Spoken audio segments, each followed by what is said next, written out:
Tamil chamber of commerce சார்பாக நமது சிறப்பு விருந்தினர் Thiru Thangamayil jewellery B.A. Ramesh joint managing director அவர்களை வருக வருகவென்று உங்கள் சார்பாகவும் வரவேற்கிறேன். இந்த வானமே எல்லை என்ற தலைப்பில் நீண்ட காலமாக 2010 பல்வேறு தொழில் சார்ந்த வல்லுநர்கள், பல்வேறு துறைகளை சார்ந்த வல்லுநர்களை அழைத்து ஒரு காலை சிற்றுண்டி நேரத்தில் பிரேக்ஃபாஸ்ட் மீட்டிங் என்ற பெயரில் தொடர்ந்து நடத்தி வருகிறோம். இன்றைய விருந்தினராக திரு ரமேஷ் அவர்கள் இடம்பெற்றிருக்கிறார்கள். கோல்டு தான் வந்து எல்லாத்தையும் ஒப்பிட்டு சொல்றான். ஒரு நல்ல மனுஷன் தங்கமான மனசு அப்படின்றான். ஒரு வாய்ப்பு வந்தா கோல்டன் ஆப்பர்ச்சுனிட்டின்றான். ஒரு நல்ல நேரம் வந்தா கோல்டன் டைம் என்றான். ஈவன் நம்ம டாக்டர்லாம் இருக்காரு, கோல்டன் டைம் வந்து நீங்க 10 நிமிஷத்துல 15 நிமிஷம் வந்தா பேரலிட்டிக் வந்தா ஹார்ட் அட்டாக் வந்தா இவ்வளவு நேரம் அப்படின்லாம் வச்சிருக்காங்க. பொன்மனச்செம்மல்ன்றான், எம்ஜிஆர் எல்லாம் கொடைவள்ளல்ன்றான். எல்லாத்துக்குமே தங்கத்தை தான் ஒப்பிடுறோம். எதுக்கு எடுத்தாலும் உலக அளவில் அப்படிதான் இருக்குது. நம்ம உள்ளூர்லயும் இந்தியாவிலையும் தமிழ்நாட்டிலையும் அப்படிதான் இருக்கு. அதனால நீங்க அந்த கோல்டோட அந்த உயர் மதிப்பு வேல்யூ அடிஷன் எல்லாம் இருக்கு, நல்ல லிக்விடிட்டி போன்ற பல்வேறு காரணங்கள் அதற்கு காரணமாக அமையும் என்று நினைக்கிறேன். அத்தகைய ஒரு தொழில்துறையிலிருந்து நீண்ட அனுபவம் பெற்றவர். 1947 நம் நாடு சுதந்திரம் அடைஞ்சப்ப அவங்களோட தொழில் பாலு ஜுவல்லரி என்று அவங்க தந்தையார் தொடங்கினது. இந்தியா எப்படி நீண்ட காலமாக வளர்ச்சி பெற்று இன்றைக்கு துரித வேகத்தில் சென்று கொண்டிருக்கிறதோ, இந்த WTO அதுக்கப்புறமா ஃப்ரீ ட்ரேட் இதெல்லாம் திறந்த பிறகு எக்கச்சக்கமான தொழில் வாய்ப்புகள் உருவாகி அந்த மாதிரி அவங்க தொழிலும் பல நீண்ட பாரம்பரியம் மிக்கது. 47 இருந்து 79 80 அவர் வந்து அந்த தொழிலுக்கு வந்திருக்காரு. அவர் வந்த பிறகு நிறைய மாற்றங்கள், திருப்பு முனைகள் ஏற்பட்டு இன்றைக்கு 2000 பிறகு GST வந்த பிறகு மிகப்பெரிய அளவில் வளர்ச்சி பெற்றிருக்கிறார்கள். பொதுவா எல்லாருமே வந்து எடுத்தோன்ன ஒரு தொழில வெற்றிகரமா இருந்தாலும் அடுத்து தலைநகரத்தை நோக்கி தான் கிளம்புவாங்க. ஆனா இவங்க வந்து ஒரு வித்தியாசமான பார்வை. Tier 2 Tier 3 சிட்டிஸ்ல முதல்ல எஸ்டாப்ளிஷ் பண்ணி அதுக்கப்புறமா சென்னையை நோக்கி வந்திருக்கிறாங்க. ரீசெண்டா தான் இது ஒரு டிஃபரன்ஸ். பேக்வர்ட் இன்டகிரேஷன்ற மாதிரி அவங்க நிறைய அவங்க தொழில பண்றாங்க. நகை உற்பத்தி எல்லாம் அவங்க எடுத்து பண்றாங்க, தொழிற்சாலை பொற்கொள்ளர் எல்லாம் வைத்து. அது மாதிரி ஒரு டிஃபரெண்ட் ஆட்டிடியூட் ஒரு இது அவர் ஃபாலோ பண்ணியிருக்காரு. அதுதான் ஒருவேளை அவருக்கோட சக்சஸ்க்கு காரணமா இருக்கலாம். ஏன்னா 300 ஸ்கொயர் ஃபீட்ல தொடங்கின ஒரு நிறுவனம் இன்றைக்கு லட்சக்கணக்கான square feet including Chennai 66 showroom, ஒரு ஷோரூம்ல இருந்து 66 ஷோரூமுக்கு முன்னேறி இருக்காரு. அது ஒரு மிகப்பெரிய வளர்ச்சி. நீங்க வந்து எந்த துறையை எடுத்தாலுமே வந்து ஒரு குறிப்பிட்ட நபரோட ஆளுமை திறன், நிர்வாக திறமை, தொழில டெடிகேஷன் சொல்லுவாங்க. அதுக்கப்புறம் அடாப்டிங் டெக்னாலஜி, R&D, இந்த விஷயம் அவரோட ஸ்பெஷாலிட்டி. பொதுவா CSR ஆக்டிவிட்டிஸ் கொடுக்குற முக்கியத்துவத்தை நம்ம R&D கொடுக்கறது இல்லை. அதனாலதான் இவ்வளவு பிரச்சனையாகும். இன்னைக்கு ரா மெட்டீரியல் கிடைக்காம, டெக்னாலஜி டிரான்ஸ்பர் இல்லாம நிறைய விஷயங்கள் நம்ம பின்தங்கி இருக்கிறோம் இந்தியாவில். அது காரணம் வந்து இதுதான், அந்த R&D தான். ஆனா அவரோட தொழில் அவர் அந்த R&Dயும் பயன்படுத்தி இருக்கிறாரு, டெக்னாலஜி அடாப்ட் பண்ணியிருக்காரு. இன்னொன்று வந்து டீசென்ட்ரலைசேஷன் ஆஃப் ஒர்க் அட்மினிஸ்ட்ரேஷன்ல. அதாவது ஓனரே உட்காந்துட்டு கடையை நடத்துறோம், ஒரு கடையை 2 கடையை தான் பார்க்க முடியும். 66 கடையை பார்க்க முடியும். நாளைக்கு 75 100 நோக்கி நடை போட்டுட்டு இருக்காங்க. அவங்க குறுகிய காலத்துல வந்துருவாங்க. அடுத்து 100வது கடை திறந்த பிறகு மீண்டும் அவரை நம்ம தமிழ் சேம்பர் ஆஃப் காமர்ஸ்ல அழைத்து பேச சொல்லுவோம்.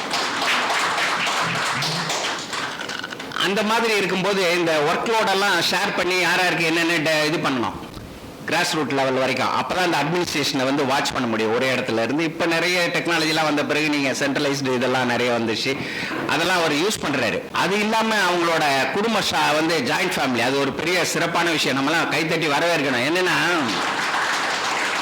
எல்லாரும் தெரிஞ்ச ஜோக், ஒருத்தர் நாங்க ஜாயிண்ட் ஃபேமிலினாராம். யாரா இருக்கிறீங்க அப்படின்னா நானும் என் ஒய்ஃப் இருக்கிறான்னு. அந்த மாதிரி இல்லாம அவங்க 3 சகோதரர்கள், அவங்க பிள்ளைகள் எல்லாருமே வந்து ஒரே தொழில தான் கவனம் செலுத்தி வருகிறார்கள், ஒரே குடும்பமாக இருக்கிறார்கள். அது பெரிய விஷயம் இன்னைக்கு இருக்கிற கல்ச்சுரல் சூழ்நிலையில. அதுக்கு அவருக்கு பாராட்டுகளை தெரிவிக்கணும். அக்ரிகல்ச்சர்ல கூட அவங்க ஈடுபட்டிருக்கிறாங்க. ஆடு வளர்ப்பு, பசு வளர்ப்பு, பசுமாடு பராமரித்தல், பண்ணைகள்லாம். இது வந்து ஒரு முக்கியமான விஷயம். அது வந்து கால்நடை செல்வங்கள்னு. இந்த வருஷம் யுனைடெட் நேஷன்ல வந்து மேய்ச்சல் நிலங்கள், புல்வெளிகள், கால்நடை வளர்ப்பதற்காக அர்ப்பணிக்கப்பட்டிருக்கிறது. அந்த தீமை பேஸ் பண்ணி தான் நாங்கள் 2026 தமிழ் சேம்பர் ஆஃப் காமர்ஸோட கேலண்டரையே நீங்கள் நிறைய பேர் இங்கே ரிசீவ் பண்ணியிருப்பீங்க மெம்பர்ஸ் எல்லாம். அவர் அந்த யுனைடெட் நேஷன் ஆர்கனைசேஷன், ஐக்கிய நாடுகள் சபையில் ஏற்பட்ட இந்த 2026 இதை முன்கூட்டியே அவர் வந்து இந்த மாதிரி கால்நடை வளர்ப்பு இதிலெல்லாம் ஈடுபட்டிருக்கிறாரு. அது பல்வேறு பயன்களை தருகிறது. அது செல்வம் மாதிரி கால்நடைன்றது, கால்நடை செல்வம் தான் சொல்லுவோம். அப்போ வீட்டுக்கு வீடு இருந்தது, இப்போ சென்ட்ரலைஸ் ஆகி அது பிரைவேட்டு கமர்ஷியல்னு போயிடுச்சு. அது மாதிரி வீட்டுக்கு வீடு இருக்கும்போது பொருளாதார ரீதியாகவும் சமூக ரீதியாகவும் அதுக்கு ஒரு பயன் இருந்தது. இன்னைக்கு நகரமயமாதல்ல அந்த விஷயங்களை எடுத்து செல்ல முடியல பரவலா. அவர் தன்னோட மென்டரு யாருக்கிட்ட இருந்து என்ன கற்றுக்கிட்ட, அவர் வந்து வாய்ப்புகள் கொட்டி கிடக்கிறதுன்னு அதில் ரொம்ப நம்பிக்கை உள்ளவர். அவர் அயல் நாட்டுக்கு போனாலும் சரி, சென்னை மாநகரத்துக்கோ மற்ற நகரங்களுக்கோ செல்லும்போது சரி, சுற்றி இருக்கும் மனிதர்களை படிக்கிறார், சுற்று சூழ்நிலைகளை ஆராய்கிறார்.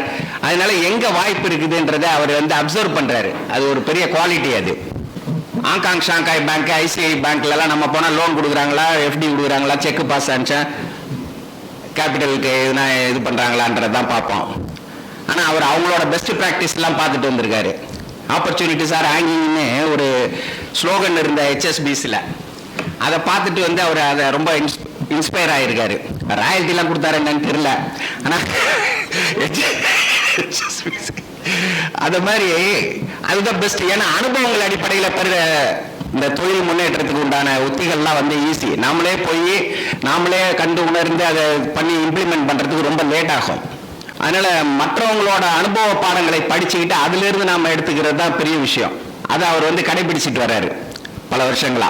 நமக்கு எப்படி இந்தியாவில் நான் சொன்ன முதலிய சுதந்திரம் வாங்கினதுல இருந்து அவங்க கடை இருக்குதுன்னு, நமக்கு ஏற்பட்ட தங்க பிரச்சனைகள், கடன் தரம தங்கத்தை அடகு வச்சு மன்மோகன் சிங் பீரியட்ல நம்ம ஒரு மாற்றத்தை உருவாக்கணும். அதுக்கப்புறமா ஃப்ரீ ட்ரேட் ஓப்பன் பண்ணார் மன்மோகன் சிங், நரசிம்மராவ் பீரியட்ல. அது அப்புறம் தொடர்ந்து வந்த அரசாங்கங்கள் அதையே பின்பற்றி வருகிறது இன்று வரைக்கும். அந்த மாதிரி அவருக்கு தொய்வெல்லாம் ஏற்பட்டு இந்த சேவிங்ஸ், நம்ம கொரோனா பீரியட்லாம் நம்ம வந்து சேஃபா இருந்ததுக்கு காரணம் சேவிங்ஸ்ன்னுவோம். அதனாலதான் இந்தியா வந்து மற்ற நாடுகள் மாதிரி அஃபெக்ட் ஆகலை அப்படின்னு. அவரோட தொழில் குடும்பத்திலையும் அந்த மாதிரி நிகழ்வுகள்லாம் ஏற்பட்டு சில தொழில் காரணமாக ஏற்பட்ட கடன்கள் எல்லாம் அவர் அடைக்க முற்படும் போது நாணயம்னுவாங்க. அந்த நாணயம் ரொம்ப முக்கியம். சிகேஆர் ஃபேமிலி அவருக்கெல்லாம் தெரியும். சிகேஆர் ஃபேமிலியில் வந்து ரங்கநாதனோட ஃபாதர் இறந்தப்போ அவர் நிறைய கடன் இதெல்லாம் இருந்தது தொழிலில். அப்போ வந்து நிறைய கடன்காரெல்லாம் நெருக்கடி கொடுக்கும்போது அவங்க குடும்பத்தார்கள்லாம் வந்து அவருக்கு, அந்த அம்மாவுக்கு அட்வைஸ் பண்ணாங்க, சிகே ரங்கநாதனோட மதருக்கு. அவர் இறந்துட்டாரு, இதே காரணமாக சொல்லி இதெல்லாம் கிளியர் பண்ண சொல்லிடுங்க, இது பண்ண முடியாது அப்படின்னு. ஆனால் அந்த அம்மா அப்படி எடுக்கல டிசிஷனு. வீட்டுக்காரர் செஞ்சதோட பொறுப்பு என்னையும் செய்யுது, நான் வந்து அந்த மாதிரி தார்மீக அடிப்படையில் நான் தான் அந்த கடனுக்கு பொறுப்பு இருக்கணும்னு சொல்லி பல காலம் கஷ்டப்பட்டு அதெல்லாம் அடைச்சாங்க. அதுதான் இன்னைக்கு சிகேஆரோ அவங்க அசோக் குமார் மற்றவங்க 4 பேர்ல ஒருத்தர் இறந்துட்டார், ராஜ்குமார், ரவி, இவர் நேச்சுரல்ஸ், அவரெல்லாம் இன்னைக்கு டெவலப் ஆகிறனா காரணம் அந்த தீர்மானமான நேர்மை, நாணயம். அதுதான் அந்த மாதிரி அவங்க குடும்பத்திலேயே ஒரு பிரச்சனைகள் ஏற்பட்ட போது மற்றவர்களால் ஏற்பட்ட பிரச்சனைகளை தன்னோட பொறுப்புக்கு ரெஸ்பான்சிபிலிட்டி, அது ரொம்ப முக்கியம். டியூட்டிக்கு ரெஸ்பான்சிபிலிட்டி டிஃபரன்ஸ் இருக்குது. டியூட்டின்றது செஞ்சுட்டு போயிடுறது அவ்வளோ வேலையை. ரெஸ்பான்சிபிலிட்டி நம்ம செய்கிற வேலைக்கு, நம்ம செய்கிற செயல்களுக்கோ பேசுறதுக்கோ பொறுப்பேற்கிறது. அதுதான் சக்ஸஸை லீட் பண்ணும். அந்த மாதிரி அவங்க அதை பொறுப்பேற்று அவங்க வீட்டு சேவிங்ஸ்ல இருந்த 4 கிலோ முதலீடு பண்ணி இன்னைக்கு இவ்வளோ பெரிய மிகப்பெரிய வளர்ச்சி பெற்றிருக்கிறாரு. அதனால அவங்க குடும்பமும் நேர்மை, நாணயம் அதெல்லாம் இருக்கிறதுனால இந்த மாதிரி ஆட்கள் நிறைய பெருகினா நம்ம தொழில் துறைக்கும் பொருளாதார முன்னேற்றத்துக்கு, சமூக மாற்றம், கல்ச்சர் எல்லா விஷயங்கள்லையுமே நல்ல விஷயங்கள் நடக்கும். இந்த கோல்டு இதுலெல்லாம் வந்து மற்ற விஷயங்கள், சில்வரு, இந்த டைமண்ட், மற்ற அது தொழில் சார்ந்த துறைகளை தான் விரிவுபடுத்துறாங்க. டைவர்சிஃபிகேஷன் ரொம்ப போகாம, அது அவரோட ஒரு யுக்தி, அவரோட வெற்றிக்கு. இந்த மாதிரி பல்வேறு காரணங்கள். அவரோட தங்க மாளிகை ஜுவல்லரி, அந்த தங்கமயில் ஜுவல்லரின்றதுக்காக அவர் நம்ம கருணாகரன் அவர் டிசைன் பண்ணும்போது இந்த பேனரு, வெளியில் இருக்க ஸ்டாண்டிலாம் அந்த மாதிரி மயில் தொகையெல்லாம் போட்டு பண்ணியிருக்காரு. அந்த credit goes to mister Karunakaran. இந்த கோழி, ஆடு, பருந்தை பற்றி இதுவாக சொல்லும்போது கோழிக்கு வந்து காலுக்கு இடையிலேயே இறை கிடச்சிரும். சரிண்ணா, அவ்வளோதான் அதனோட எக்ஸ்பெக்டேஷனு. இதெல்லாம் ஆடுக்கு எட்டின அளவுக்கு தழை, 2 காலையும் மேலே எவ்வளோ தூரம் எட்டுதோ அது வரைக்கும் தழை. ஆனால் பருந்துக்கு மட்டும்தான் ஏரியல் வியூ 360 டிகிரிஸ். நீங்கள் எங்கே இருந்தாலும் அது இறையை அடையாளம் கண்டு அந்த இறையை எடுத்துரும். அதுதான் ஒரு தொழில் துறையிலையும் இருக்க வேண்டிய பார்வை, கழுகு பார்வை, ஈகிள் வியூன்னுவாங்க. அந்த விஷயத்தில் தங்கமயில் ஜுவல்லரி ரமேஷ் அவர்கள் மிகவும் எக்ஸ்பர்ட். இன்னைக்கு அவரோட கணிப்படி 8 லட்சம் கோடி கோல்டு வியாபாரம் நடக்குது இந்தியாவில். அதில் 25% கிட்டத்தட்ட 2 லட்சம் கோடி தமிழ்நாட்டில் ஏன் நடக்குதுன்றாங்க. அப்போ கோல்டோட முக்கியத்துவம், தமிழ்நாட்டோட பங்களிப்பு என்ன அப்படின்ற மற்ற விஷயங்களை தமிழ்நாடு எவ்வளோ முன்னேறி இருக்கோ அந்த மாதிரி கோல்டு ஜுவல்லரி பிஸ்னஸ்லையும் கோல்டு பிஸ்னஸ்லையும் இருக்கிறோம். அதுலேயும் 45% சென்னையில் இருக்குன்றாரு. அதனால தான் சென்னைக்கு வந்திருக்கிறாரு. அதை கேப்சர் பண்ணணும்னு மற்றவங்கள காம்படிட்டராகவே அவர் கருதுறது இல்லை. அது அவரோட இன்னொரு விஷயம். எல்லாரு கூடயும் நல்லா பழகுவார், எல்லாரோட இதையும். இந்த கோல்டு எஸ்கலேஷன் வந்து யூஎஸ்ஏ ட்ரெஷரி பாண்டெல்லாம் வந்து சேல்ஸ் பண்ணிட்டு இருக்காங்க. ஏன்னா அவங்க அந்த ரஷ்யனில் ஏற்பட்ட உக்ரைன் போரில் ஏற்பட்ட பயன் காரணமாக அந்த பயம் வந்துச்சு. இப்போ அவங்களுக்கு இவங்க நாளைக்கு ஃப்ரீஸ் பண்ணாங்கன்னா டாலரை நமக்கு பிரச்சனைகள்லாம் வருன்றனால கோல்டில் இன்வெஸ்ட் பண்ண ஆரம்பிச்சிட்டாங்க சைனா மற்ற கண்ட்ரிலாம். அதுதான் இந்த கோல்டு ப்ரைஸ்க்கு அது ஒரு முக்கிய பிரச்சனை. கடைசியாக வந்து இந்த செய்கூலி சாதாரம் அது வந்து அறிஞ்சிக்கோமோ தெரிஞ்சுக்கவோ புரிஞ்சுக்கவோ முடியாத ஒரு சிதம்பர ரகசியமா இருக்குது. அதை பற்றி அவர் பேசுவாருன்னு நினைக்கிறேன். ஏன்னா எல்லாரோட எக்ஸ்பெக்டேஷன் நிறைய விளக்கங்கள் கொடுக்குறாங்க, விளம்பரங்கள் கொடுக்குறாங்க, ஆனால் அதை பற்றி ஒரு முழு புரிதல் இல்லை. நிறைய விஷயங்கள் அவரை பற்றி பேசுறதுக்கு இருக்கு. இருந்தாலும் எல்லாத்தையும் நாம் சொல்லிட்டா ட்ரெய்லர் இல்லையா, அப்புறமா மெயின் பிக்சர் அவரு தான். அதனால அவருக்கு நேரம் கொடுத்து இங்கே வந்திருந்த அனைவர்களையும் வாழ்த்தி வரவேற்கிறேன். தற்பொழுது சிறப்பு விருந்தினர்களுக்கு மரியாதை செய்யும்.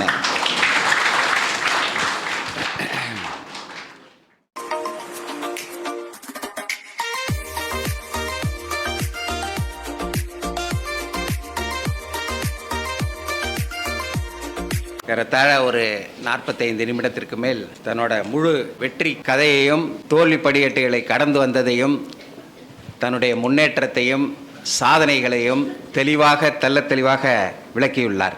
இந்த டேட்டா அனாலிசிஸ் இப்போ அதுதான் கோர்ஸ். ஐஐடியில் ஃபாரின் கேம்பஸில் எல்லாமே இன்னைக்கு அதிகமாக நாடுவோம் கோர்ஸ். இந்த data entry, data operation, data analysis மெயினாக அதுதான் இன்னைக்கு ஹார்ட் கோர்ஸ். பின்னால் இருந்து அவர் வந்து தொழிலுக்கு வந்து கிட்டத்தட்ட 60-70 வருஷம் எக்ஸ்பீரியன்ஸ் இது வயசான பிறகு இன்னைக்கு இருக்கிற லேட்டஸ்ட் டெக்னாலஜி என்னன்றதை ஒரு 2010 கண்டுபிடிச்சு அதை தன்னோட அடுத்த தலைமுறைக்கு கடத்தி அதை வெற்றிகரமான சாதனை, அதாவது யாருக்கிட்ட என்ன பொறுப்பை கொடுக்கணும்னு ப்ராப்பர் டூல்ஸை யூஸ் பண்ணணும். அது மேன் பவராக இருந்தாலும் சரி, மெக்கானிக்கல் சிவில் ஆங்கிளாக இருந்தாலும் சரி, சரியான ஆள்கிட்ட சரியான இதனால் இவன் முடிக்கும் என்றாய்ந்துன்னு வள்ளுவர் சொன்ன மாதிரி சரியான ஆள்கிட்ட சரியான பொறுப்பை கொடுக்கணும். எல்லாரும் எல்லா திறமையும் இருக்காது. டாக்டர்கிட்ட போய் இன்ஜினியர் கேட்கக்கூடாது, இன்ஜினியர்கிட்ட டாக்டர் டாக்டரை பற்றி கேட்கக்கூடாது. அதை அவர் சரியான முறையில் செஞ்சது தான் அவரோட வெற்றிக்கு மிகப்பெரிய விஷயம். நீ கிட்டத்தட்ட 3750 ரூபாய் சார் ஷேரு உங்களது மார்க்கெட் வேல்யூ. ஓ ஆஃப்டர் அதாவது அன்னைக்கு, அதாவது 2010 எங்க கம்பெனியில ஒருத்தர் 1 கோடி ரூபாய் இன்வெஸ்ட் பண்ணியிருந்தாங்க. இன்னைக்கு அந்த 1 கோடி ரூபாய்க்கு மேல டிவிடெண்டும் கிடைச்சிருச்சு. அதனுடைய வேல்யூ 110 கோடி. அதான் அவரோட ஷேர் ஹோல்டருக்கு அவர் வந்து அதான் சொன்ன மாதிரி தோண்ட தான் சுரக்கும், தொட்டனை தூரும் மணற்கேணின்ற மாதிரி அது தொழிலையும் அப்படிதான். அடுத்தவங்களுக்கு நல்லது செஞ்சால் அது நன்மை பல்டிபிள்லாம் பல மடங்கா பெருகும் நமக்கு தொழில். அந்த அடிப்படையில் தான் அவர் இது பண்ணியிருக்காரு. அவங்க ஃபாதரை பற்றி சொன்னார், கடன்பட்ட ஆசை ஜெயிக்காதுன்னு சொன்னாருன்னு. அவர் கடன்பட்ட ஆசைக்கு போகாமல் தான் பட்ட ஆசையில் கான்சன்ட்ரேஷன் பண்ணியிருக்கிறாரு. அதனால தான் ஜெயிச்சிருக்கிறாரு. அவர் இந்த ரிஸ்க் எடுக்கிறத பற்றிலாம் சொல்லும்போது ஏவிஎம் மெய்யப்ப செட்டியாரை பற்றி உங்களுக்கு தெரியும். ஏவிஎம்மோட ஓனர், மிகப்பெரிய திரைப்பட ஜாம்பவான். அவர் வந்து ஒரு கட்டத்தில் இவரை மாதிரி அவர் பசங்கள்கிட்ட பொறுப்பை கொடுத்துட்டாரு. ஏவிஎம் சரவணெல்லாம் அவர் நம்ம மெம்பரு, பில்டிங் கமிட்டிலாம் இருந்தார். சமீபத்தில் மரணம் எழுதிட்டார். அவர்கிட்ட பொறுப்பு கொடுத்த பிறகு அவர் அன்னைய காலகட்ட சூப்பர் ஸ்டார் ரஜினிகாந்தெல்லாம் வச்சு முரட்டு காலை அதிலிருந்து ஸ்டார்ட் பண்ணி பல படங்கள் எடுக்கும்போது அவங்க அப்பா கிட்ட போய் அவங்கெல்லாம் பட்ஜெட் இந்த தேதியில் ஷூட்டிங் ஆரம்பித்து இந்த தேதியில் ரிலீஸ்ன்னு போட்டு ப்ரீவியூ இது போட்டு கொடுத்துருவாங்க. அந்தந்த தேதி பிரகாரம் நடக்கும். அது அந்த மாதிரி கட்டமைப்பு. அந்த மாதிரி பண்ணிட்டு அவர்கிட்ட கொண்டு போய் ஒப்புதலுக்கு போகும்போது வாங்கி பார்த்துட்டு எதுவுமே சொல்ல மாட்டாராம். எவ்வளோ பட்ஜெட்டு அப்படின்னு வரான்.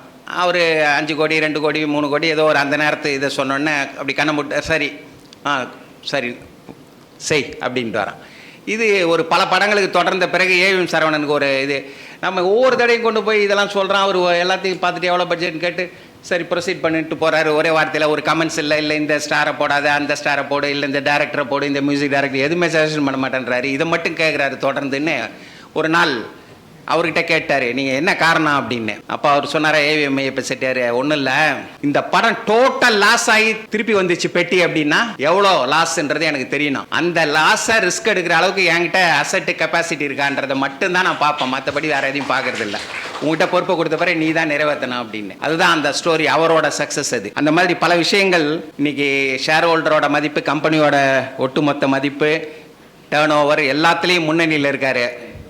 இன்னும் பல லட்சக்கணக்கான கோடிகளை அவர் எட்ட வேண்டும் என்று தமிழ் சேம்பர் ஆஃப் காமர்ஸின் சார்பாக உங்கள் சார்பாகவும் வாழ்த்துக்களை தெரிவித்துக் கொள்கிறோம். அவர் சொன்னதெல்லாம் டேக்அவே நிறைய விஷயங்கள் சொல்லியிருக்கிறாரு. அது நம்ம சின்ன அளவுலையோ நடுத்தர அளவுலையோ பெரிய அளவுலையோ செயல்படுத்துறது கான்செப்ட் அவர் சொன்னது, ஸ்ட்ராட்டஜி அவர் சொன்னது. அதை அச்சீவ் பண்ணணும்னா நம்ம அவர் சொன்ன ஸ்ட்ராட்டஜி கான்செப்டை உள்வாங்கிட்டு அதை நம்ம தொழில் வர்த்தகத்தில் பிரதிபலிக்கிறதுக்கு முயற்சிகளை செய்ய வேண்டும் என்று கோரிக்கை விடுத்து அவரை மரியாதை செய்யும் தருணம்.